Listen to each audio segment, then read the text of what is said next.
ازما جی کچھ ایڈ کرنا چاہ رہی ہیں؟ ملک صاحب جی ملک صاحب جی بالکل میں یہ کہنا چاہ رہی ہوں کہ مجھے یہ بتائیے کہ اس کے اندر یہ جو ہمیں ابھی اتنا اچھا لیکچر سنایا یہ ہے وہ ہے فلانا ہے، یہ وزیر اعظم کو نہیں معلوم؟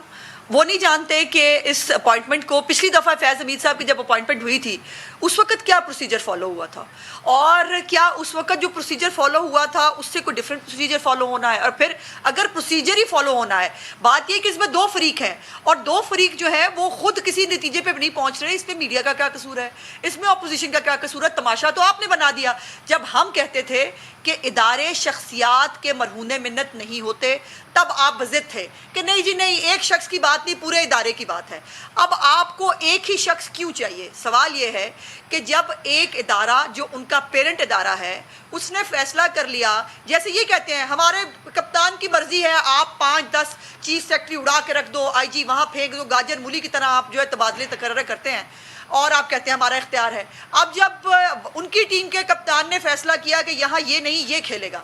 تو آپ اعتراض کرنے والے، اور پھر آپ ایک شخص کے لیے آپ اپنی مرضی کے لیے دیکھیے شیخ رشید صاحب جو ہیں وہ بعض اوقات بہت الٹی سیدھی ہانکتے ہیں لیکن ان کے منہ سے کبھی کبھی سچ بھی نکل جاتا ہے۔ انہوں نے کہا جب پارلیمنٹ ہاؤس میں پارلیمنٹ کی پارٹی کی میٹنگ تھی، آپ کو اپنی کلپ اگر دیکھا ہو، انہوں نے کہا کہ عمران خان صاحب اس کے اندر سیاسی جو ہے وہ فیصلہ کرنا چاہتے تھے، ان کی سیاسی سوچ تھی۔ مجھے یہ بتائیے ان اداروں کے اندر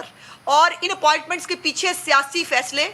سیاسی سوچ ہو سکتی ہے؟ یہ اٹ سیلف میں سمجھتی ہوں کہ حلف کی وائلیشن ہے عمران خان صاحب کی اور ان کی پوری کیبنٹ کی کہ وہ ان اپوائنٹمنٹس کو سیاسی پرسپیکٹو میں دیکھنا چاہتے ہیں، پہلی بات۔ دوسری بات یہ ہے کہ جو اصل میں حلف کی خلاف ورزی تو نہیں ہے، وزیر اعظم کا اختیار ہے، لیکن جس طریقے سے وہ اس کو پرسو کر رہے ہیں اس سے کیسی انہوں نے سچویشن پیدا کر لی ہے جس میں موجودہ جو D G I S I ہے ان کے لیے بھی ایک مشکل ہے، ان کو اپنا آپ کیسے پریزنٹ ہوتا وہ دیکھتے ہیں، میڈیا کے اوپر ڈسکشن ہو رہی ہے، اور جنہوں نے نئے آنا ہے ان کے لیے بھی چیلنج ہے کہ ان کو یہ تاثر مل رہا ہوگا کہ وزیر اعظم ان کا رستہ روک رہے ہیں، تو اٹس اے بیڈ سچویشن۔ جی ملک صاحب ایسے ایک چھوٹا سا پوائنٹ میں بھی دے دیتا ہوں اگر تھوڑا سا وہ کلیئر ہو جائے۔ جی آپ بولیں بتائیے بپی صاحب۔ آج سے تقریباً پچھلے 1 سال سے کہ وہ ادارے جن کا کام عظما بی بی میں 1 منٹ میں بات پوری کر لوں بپی صاحب پلیز، جی پلیز میں اپنی بات پوری کر لوں، پلیز میں اپنی بات پوری کر لوں۔ میں صرف گزارش یہ کر رہی ہوں کہ وہ ادارے جن کا سیاست سے لینا دینا نہیں، جو سیاست میں نہ آنے کے حلف اٹھاتے ہیں، ان